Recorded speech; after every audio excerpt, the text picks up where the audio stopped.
I don't know how to start this one, so let's just jump in. This is another randomly published podcast episode.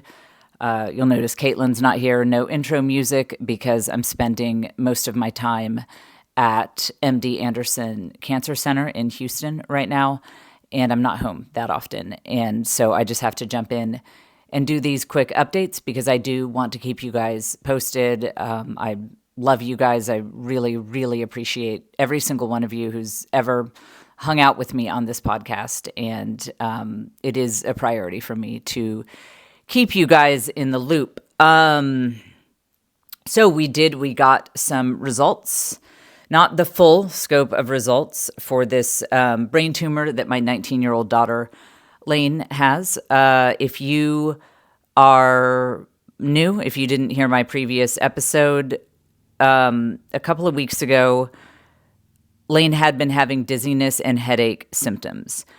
And they were mild for a while, and then they got more serious. And we had her all set up to go to a migraine clinic, and it's in Temple, and it's really, really good.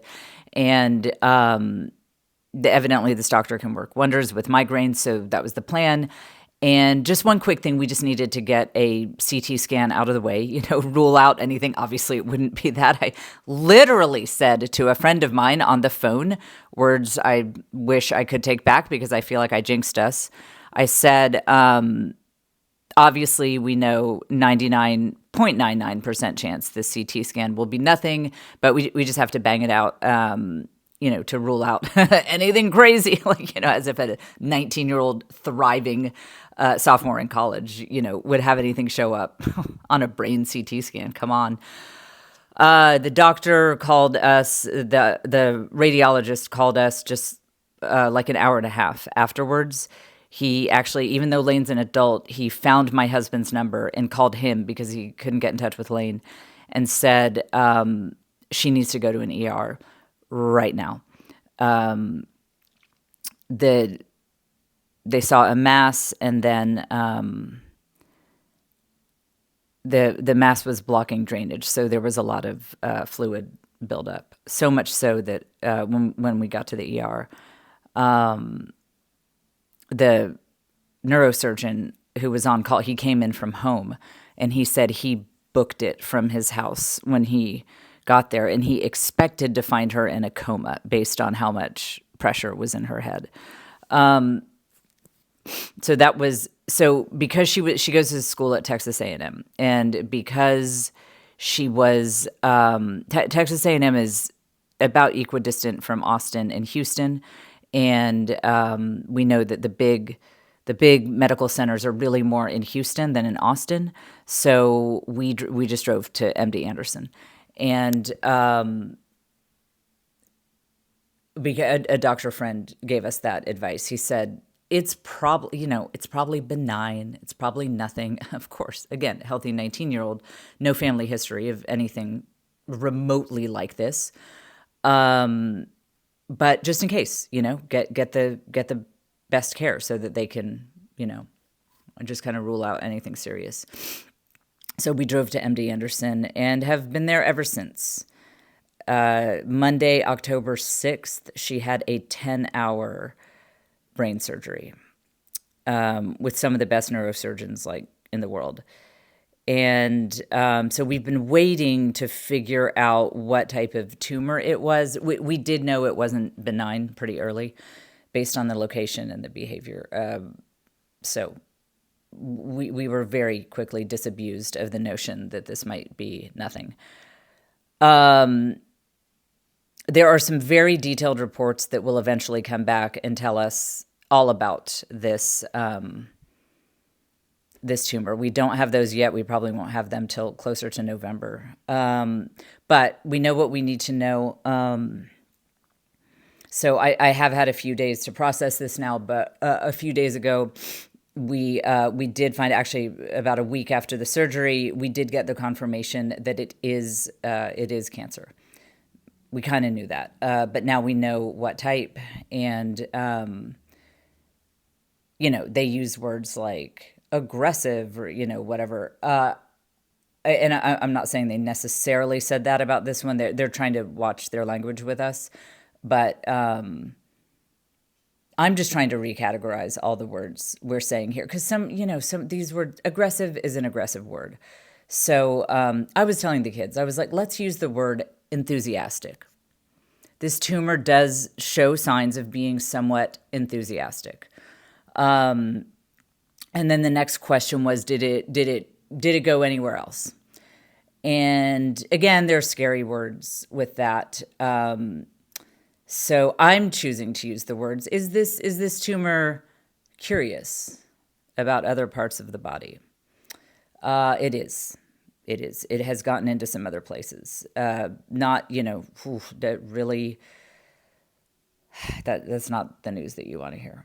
And again, I've had a few days to process this, which is why I'm even able to speak right now. And that's your prayers, right? The fact that I can even say this update is that's your prayers right there. So we're dealing with something that is,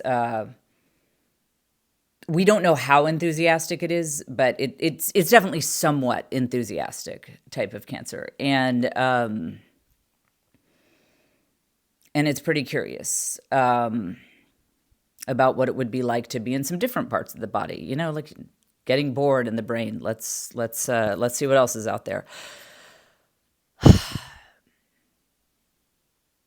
Okay.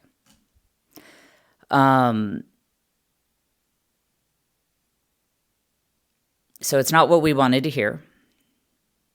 But here's the thing.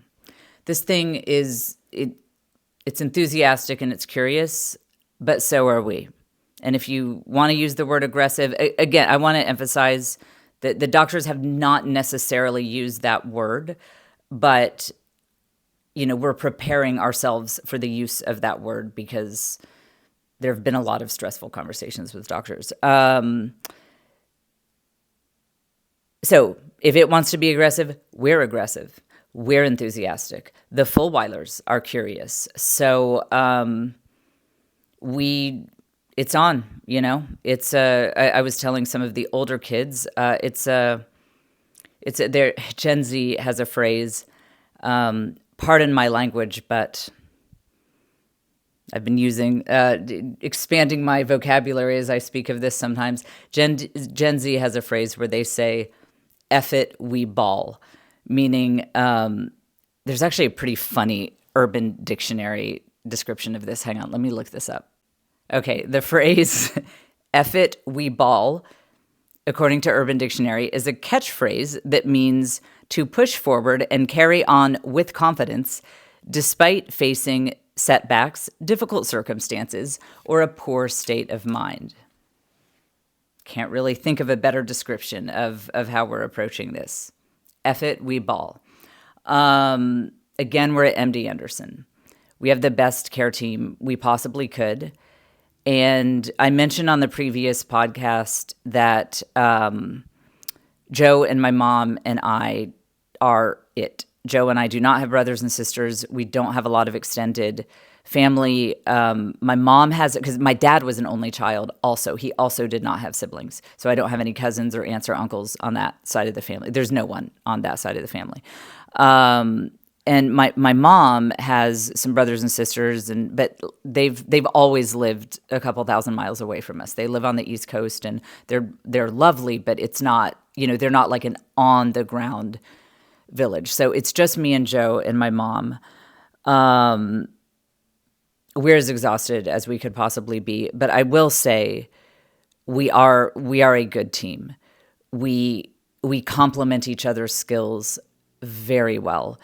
It's interesting that when I first met Joe, one of the first things he told me about himself is that he wanted to be a turnaround CEO, meaning a lot of times boards of directors, when if they're like a VC, a venture capitalist or something, if they've been funding a company that is kind of falling apart and it's not profitable, because they can, because they're doing the funding, they will kick out the CEO and bring in their own guy to turn it around and get it profitable.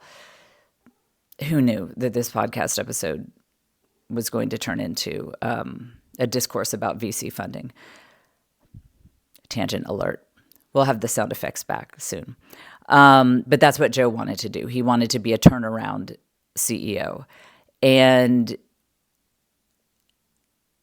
I've never seen a better exercise of those skills than what he's doing in these situations. The reason I'm home right now is because the day we got the diagnosis, man, I have zero complaints about the care we have received. And this is just the way it is, and there's probably no avoiding it. But they need to maybe stagger out the conversations. Like on Monday, the neurosurgeon came in, the one who did the surgery, and like that was a heavy discussion because he was talking about so Lane still cannot walk or stand on her own, and he was like, we've really got to get her in a better position because I haven't gotten into this yet, but we have to do radiation, chemo, long extensive treatment of that.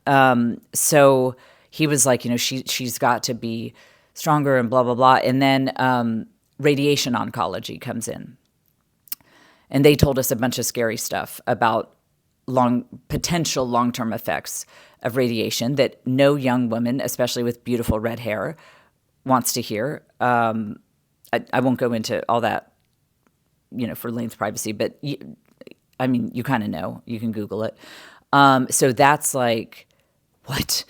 With radiation oncology. And that's also when we found out how long the radiation would be. Long course of treatment, very intense. And then neuro-oncology comes in. And that's a whole conversation. This all happened in the matter of like 3 hours. And they're like, someone's coming in a minute to do a spinal tap to test this and that. And then she'll be in the full tube MRI for a long time. And it's all of this happened at once. And I think it was just a mental break. There's no other way to describe it. And Joe had been holding down the fort at home because our insurance situation is very complex, and dealing with that has been like truly a full-time job. And Joe is better at that than I am. So he was at home managing all that. And so that sort of made sense for a while because with Lane's recovery, just some of her needs were like, girly stuff, private stuff. She didn't want a man, even if it's her dad, in the room with her. So that just all made sense, that it was me and my mom. We would do 12 hours on, 12 hours off. And let me tell you, 12 hours off in that situation is actually not enough. It sounds like it would be, but because you can't really get anything done or, get any rest, or it's just a constant crisis when you're on duty in the hospital in that situation. 12 hours off is not enough. So anyway, so I had a complete breakdown on the phone with Joe, and he was like, we need to switch. You need to go home and sleep and let me get down there and take over.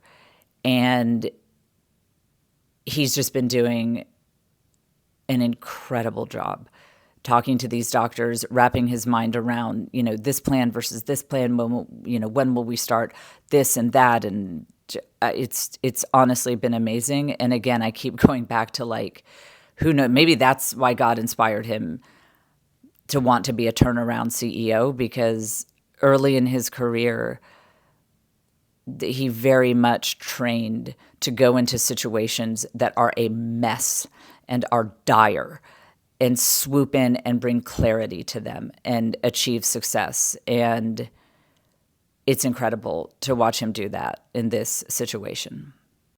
I'm kind of jumping around subjects here, but the neurosurgeon was telling us this is not inherited, this type of cancer. It's not inherited. It's not due to environmental factors. It's not like exposure to anything.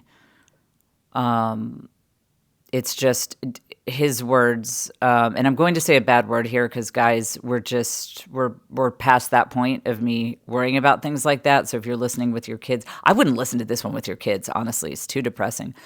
But so this neurosurgeon is Oxford educated, a very eloquent, soft-spoken, and well-spoken man. And I was asking him, I said, is it like, what causes this? I said, there's no family history. This isn't us. Like, this doesn't happen to us. Like, this is not, I mean, not on any side of the family, not a great, great, great uncle. Like, this doesn't happen. And he said, I know, he said, it's not inherited. It's not anything, like you were exposed to something, or, did you do ayahuasca when you were pregnant or something? Like, it's nothing like that. And he just got really quiet for a minute, and he said, it's just shitty luck. It's just shitty luck. So, we're doing, the radiation will be pretty intense, and we will likely do chemo at the same time as radiation. So that will start in early November. Please pray that Leanne is just strong enough, because right now she's just still in the physical recovery of having such a massive brain surgery. So, we're really hoping that she'll just be really strong and in good shape. And all of this, so it'll be probably another 2 months of us being down there in Houston. So we'll just be living down there. I will probably essentially live in Houston for probably until right before Christmas. So we need to figure that out. I guess we'll probably do like a short-term rental. We've had some friends very kindly offer for us to stay with them. The issue is that I think Leanne might not be feeling great. And I don't want her to have to sit through a long car ride, because this radiation is daily. It's every day. And I just don't want, like, well, also it's Houston. Have you ever seen Houston traffic? It's like unbelievable Houston traffic. And I just cannot have my poor daughter feeling freaking horrible and on, one of these Houston mega highways where everyone is parked. Because we're trying to get to a friend's house. So we need an apartment close to MD Anderson. So we'll figure that out. I have no idea what we'll do with that. And some people have suggested like Airbnb, but I don't want to do that, because we've already had the issue with the time we've been in Houston of we keep getting kicked out of where we were in the hotels, because like this one is filled up. So we go to this one, and then they're telling us they're booked up. So we need a place where we can settle in and not be nomads. You can probably guess this, but I've had to cancel my entire fall tour. Was really looking forward to a lot of these dates. Like, I'd never been to San Diego and Irvine, and, just getting back to Portland and Seattle and Boston and Hartford and all these places. But obviously that's not in the cards. So the tour is canceled. My manager is contacting all of these venues, and so there's no more fall tour. People have asked how they can help. So I will just say Caitlin did start a GoFundMe. No pressure at all to donate. I know a lot of people are facing hard times right now. A lot of people are struggling financially. Please do not feel the slightest bit of pressure. We'll put the link in the show notes. And I'm just sharing that because, Caitlin's also busy. Caitlin has problems too. And if I don't mention the GoFundMe in this episode and put it in the show notes, then Caitlin has to take time out of her one precious life on God's green earth to reply to a bunch of emails, because I know some kind people will ask. So let's just get it out there. There's a GoFundMe, zero pressure to donate. But for my billionaire listeners, if you're just like, you're throwing money around, you want to throw some our direction, we do have some bills, so that would be appreciated. And then there's also another way to support so there's Patreon, and I did say exactly what the diagnosis is on there. And I just went into more details, and I'm sort of using Patreon as like a diary of what's going on. And the reason I'm doing that, as I said in the last episode, it's really not financial. I mean, anything I would bring in from Patreon probably going to be a drop in the bucket of the financial tsunami that we are looking at in this situation. But it is, keep in mind, one thing about going through this with an adult, teenage, young adult child is like, she's online too. Leanne is online. I mean, her vision is back to a large extent, and she's passing a lot of time in bed as we wait for chemo and radiation to start. So hi, Leanne. She'll probably see this episode. And then I have 5 other kids.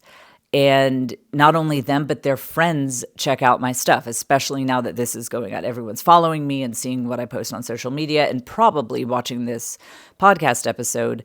And so, you guys know, especially moms and dads, that there is a way that we speak about situations to other moms and dads that we don't say in front of our kids. Like, one of my commitments is, as we go through this whole thing, one thing Leanne will never have to worry about is how mom is doing.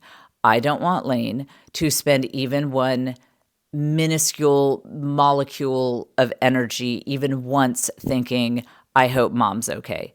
So I'm not going to be sitting here crying on this podcast, because that's, I want to present to my kids and everyone that like, mom's good. You don't need to worry about mom. Mom has it all together. And Patreon is more of a place where if I'm having, like, the update that I wrote about diagnosis was not super chipper, and I was a little bit more honest about, just having a tough time and whatever. And I think that's good. Again, I don't have a lot of extended family. I don't have a sister or a sister-in-law who I could like call and talk about what I'm going through. So honestly, I'm kind of using Patreon for that. And then the other thing is, I've got kids who are junior high school age. Anyone who has kids those age knows that there are plenty of troubled kids out there who are bullies. They have difficult things going on at home. And it could happen that if I'm crying on the podcast or giving all of these details, like this is the exact type of cancer it is and this staging and all that some, junior high or high school bully who's struggling with their mental health could like use that to, tease one of my kids or say something mean to one of my kids or something like that. So the great thing about Patreon is because there's a small financial barrier to entry to be part of that group over there. I don't think the 14-year-old bully, is going to be on there seeing what I'm saying there. So I think of that as a place where it's like I can speak to fellow moms and dads and just kind of go into more like adults talking to adults. This is what this experience is like. Okay, next on my list here. I do think it's important in these situations to laugh at whatever you can laugh at. I think it's actually kind of a requirement. You can't feel heavy for 100% of your waking hours. You just can't. You'll be a less effective caretaker. So I have been kind of finding moments of just things to laugh at. So one of them was, the MD Anderson hospital complex is a labyrinth, and it's so massive, and it's all connected by skyways and walkways. So when I went home the first time and the second time, I went like 9 days. I did not breathe outside air because we were in the hospital, the hotel that's connected to MD Anderson. So whoever had the off shift would stay at the hotel while the other person was staying with Leanne. And I think that walk was like, it was so long. I mean, I feel like it was half a mile. I really feel like it had to be half a mile. It was such a long walk. And you can, if you take some wrong turns, you can get very deep in that labyrinth. So anyway, then it's also complicated because like the Skyway hits the main MD Anderson hospital on floor 3 of MD Anderson, but floor 2 of the hotel. So you have to remember that. Like, wait, I'm going to floor 2 here. Okay, but when I'm going back, it's floor 3. And then there are multiple Skyways, and they close one of them at night. So you need to look at what time it is, and like you can walk way out of your way, end up in a dead end if you don't realize that the second one's going to be closed. So it was a real Dora the Explorer situation. And at one point, so another thing about MD Anderson is you hear people from all over the world. They're, like, you hear all these different languages because people come from all over the world. And so there was a mother and son in front of me. It was late in the evening, and it was past when one of the walkways was closed, the main walkway that is shorter. And I had just recently, I was very proud of myself. I have no sense of direction, but I had figured out how to get there the alternative way. And so I heard them speaking Spanish, and they had suitcases with them that they were rolling their suitcases. So I was like, oh, they must have just arrived. And I heard them say something about, we'll go visit soon. Can we still get in? Blah, blah, blah. And so I had an inspiration. I think it's important when you're having a hard time to get out of your own bubble of grief and pain and frustration and share love and joy with other people. So I was like, I speak a bit of Spanish. They're definitely looking for the hotel. There's no other reason that they would have luggage. They were saying something about, the flight just arriving. I need to help them find this hotel. Amigos, vamos al hotel. Yeah, I mean, it was all, I was like, this is what I'm going to do. And so I just kind of did a quick connect with God, Holy Spirit. This is going to be so good. And the Holy Spirit told me no. God was like, just skip it, which is weird because, like, God is love, God is love. Like, what? Why? I was like, I must be misdiscerning that because why would I not help my amigos, here? Why would I not speak a little Spanish to them and say, walk with me, vamos, we'll go to the hotel. But I felt pretty strongly moved that I was not meant to interact with these people in any way. So I trailed off. I stopped at the bathroom, and then I went on my way, and I actually felt guilty. I thought, that's just not good. I should have helped them. So I was walking to the hotel hoping that, they must be lost because I didn't see them. And I'm walking and I'm walking and I'm walking. And I ended up in a whole building that I had never seen before, and everything was shut and the lights were off. And I mean, I'd been walking for so long. It's crazy how long I had been walking. I mean, it's just going and going and go. And I look around, I do not recognize any of the signs. So I pull up my phone. I was 0.4 miles away from the hotel on Google Maps. Like, it shows me where I am. And it's like, even walking directly, I was 0.4 miles away. I got so far away from that hotel. I don't even know how I did it. I thought it's like you take the Skyway and then you just like keep going straight. And then I cannot emphasize how impressive it is that I managed to get that far away from this hotel. Can you imagine if I had these poor people with me? They don't speak the language, They like they're and obviously if you're at this hotel, you have to have a patient's name in order to check in. So they were definitely there to visit someone with some pretty serious cancer. So they have problems. And then this woman just drags them off. And then we'd have to be making small talk. We can't just walk in silence. So with my bad Spanish, we'd be like making small talk as we go off on this Lord of the Rings quest into the various buildings of the Houston Medical Center complex. Can you even imagine if I had just dragged those poor people in there? And their accent was not Mexican. It was, I'm guessing, like Peru or Guatemala or something. But what I'm trying to say is it was a long flight. They did not just come in from Monterrey. I know Monterrey Mexican accents, and this was not that. So they had a long flight. And like I almost dragged these poor people. Like I think I ended up walking an extra mile. I mean, it was so insane. So that's how things are going over here. And I am learning I need to not try to bless anyone. That's a bad idea. Don't do that anymore. So I just need to keep to myself over here. I'll end with this. What do I think about all this from a Catholic perspective? I don't love it. I don't love it, to be honest. My faith life has been better, but that's why all of you guys exist. I mean, that's the body of Christ, you know?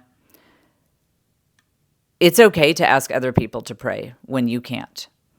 And it's cool to see the divine economy that God has set up. I mean, so much of what God does is all about bringing us together. And I think there's actually a lot of power in admitting that you're having trouble praying, because it's just been a lot and you're just kind of reeling. And I think there's grace in that. And I think it's a love-generating act to do that, because now you're dependent on other people, and that brings people together, and that generates love and community and closeness and all these things that God is about. Whereas, you know, think about it. If I were like, my prayer life is perfect. Me and God were just, I just feel really good about everything that's going on. Well, you guys wouldn't be drawn as much into praying for us. And by the way, it's not, this isn't like shaking my faith, you know, super deeply or anything. It's just like, I'm just not enthusiastic about, you know, some aspects of my prayer life right now. But I do see God at work. I want to make that very clear. I see God at work. I see all sorts of signal graces. It's like, it's okay to be in a bad mood in faith. And that can happen, to be like, yeah, I know I've actually, God has sent me so many crazy signal graces. I mean, it's crazy, and God is with us, and I do know that, and I do believe that. But it's also okay to be like, but I'm kind of in a bad mood. I think one of the best quotes to describe life, and maybe even the Christian life, is Mike Tyson, when he was like, everybody has a plan until they get punched in the face. In the faith, that kind of works too. Everybody has a plan until they get punched in the face. And I find that to be a very apropos analogy, because it's like your view of the world and of God and all that, and your feelings and all that. It's like you're going on this, you know, it's a routine. You got your little routine. And then, you know, physically, if you physically out of the blue get punched in the face, it's not like immediately 2 seconds later, you're like, well, you know, how would my best self handle this? Let me just, no, it's like you're reeling. I mean, you're physically falling back. Your adrenaline is through the roof. And yeah, you're not your best, most logical self in that moment. And I think that's the way it is when we metaphorically get punched in the face. That can have that impact on our faith life, where it's like, well, this is a little different. We're out of the usual routine. And it's just, I need to reel for a minute. I need to let myself just kind of be petulant and be in a bad mood. So anyway, here's that. I was going to read you guys a quote, and it wasn't the Mike Tyson one. This one is from C.S. Lewis. I will end with this. C.S. Lewis was, like me, a lifelong atheist. He was a very, very, very big part of my conversion to faith. And C.S. Lewis was in the trenches of World War I. If you know anything about history, to say hell on earth is pretty accurate. He saw some of the worst of what life on this planet has to offer. And so he was not glib about Christianity. When he came to Christianity from atheism, he was not glib about it. He did not say platitudes. And in fact, I think this quote I'm about to read is from his book, Mere Christianity. And that was actually a series. Mere Christianity is based on a series of radio addresses that C.S. Lewis gave on the radio during World War II. So this is a man who had been in World War I, survived the true living hell that was, and now it was World War II. And he was in London. And if you know anything about that, London got bombed a lot. And just imagine that for a minute, being in that place with your children, with your family. and knowing that at any moment you could hear bomb sirens and they could be coming for your house. Imagine the terror and helplessness that you would feel. So that is who C.S. Lewis was talking to. And that is the experience that he carried with him when he said this. He said, confronted with a cancer or a slum, the pantheist can say, if you could only see it from the divine point of view, you would realize that this also is God. The Christian replies, don't talk damned nonsense.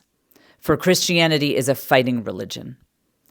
It thinks God made the world, but it also thinks that a great many things have gone wrong with the world that God made, and that God insists very loudly on our putting them right again. Again, imagine hearing that with planes flying overhead, dropping bombs that could potentially take out your whole family. With C.S. Lewis, again, a man who went to war. Christianity is a fighting religion. We don't think that God wills the terrible things that happen, like a thriving, beautiful 19-year-old college sophomore getting a very scary diagnosis, getting a type of cancer that's somewhat enthusiastic and curious.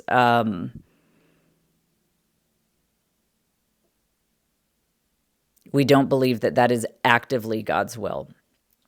We believe that he brings good out of every situation. And we believe that even the worst situations can turn into a love-generating act. And we also believe that we are called to fight all of this, all of the evil in the world, whether it's cancer, whether it's violence, all of the evil in the world. We are not supposed to say, oh, yes, that's God also. Serial killers are God. No, that's not God's will. So let us never forget, Christianity is a fighting religion. And I feel that very deeply right now as we begin our own fight. Again, the thing we're up against is enthusiastic, but we're more enthusiastic, and I'm very hopeful about what's to come. Please keep us in your prayers. We need them more than ever. And don't forget, we are asking for the intercession of Our Lady of Champion, formerly called Our Lady of Good Help. You might have heard of it that way, the only approved Marian apparition in the United States. And I've been to the center there up in near Green Bay, Wisconsin. So the fight begins, and Our Lady of Champion, pray for us.